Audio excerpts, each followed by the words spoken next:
What's the phrase, like, fear of missing out? I have no fear of missing out at all.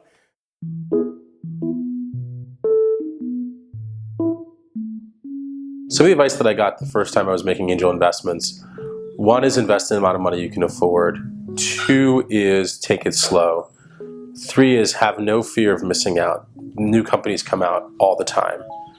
I think the more I've invested and the more I've spent time with companies, the more confidence I have that my own abilities to, to screen out all the noise and not listen to what anyone thinks about any company and really sit across the table from the founder and think like, it's a good business, is the right person to build this, right team to build this at this time, I think has become more clear.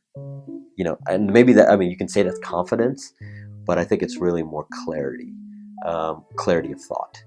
I think the one important question that investors don't ask is, given that there's a power law, as you just said, is can this investment return my entire fund or return my entire net worth or whatever?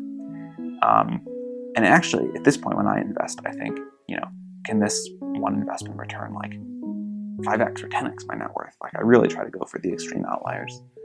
I think that's a very clarifying question, and it would make a lot of investors not waste time or capital on a lot of sort of low conviction, low dollar investments. I don't think about investing like, I want to find all the great opportunities. I think about investing more like, I want to disqualify things. Like, I want to be able to limit my choices because fundamentally I don't have infinite amount of money to throw around.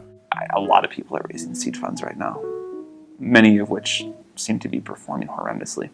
And the one systemic mistake that all of these people make is they put the fund into way too many companies. So they raise like a $10 million fund, and then they write $100,000 checks.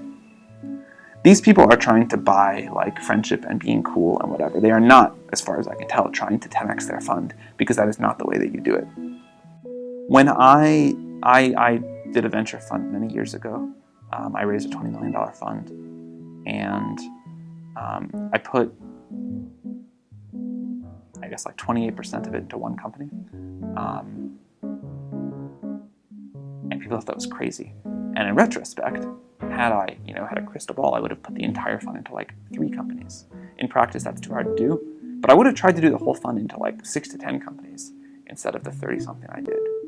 And I think people just do way too much of that. Take the long road. Like, in many ways, the way I look at these investments are, if the average time to exit is 7 to 10 years, I just need to take a deep breath and kind of forget about it. And if I did my job picking right, and those guys are good executors, then they'll figure it out. And the challenge is theirs, not mine. I'm always sensitive to being, part of the herd, and a lot of people talk about that, like, don't be in the herd, because the herd isn't necessarily picking the best companies. If the herd is actually picking the worst companies, the asset class, as a venture as an asset class, is a failing asset class. So, you have to outperform the herd.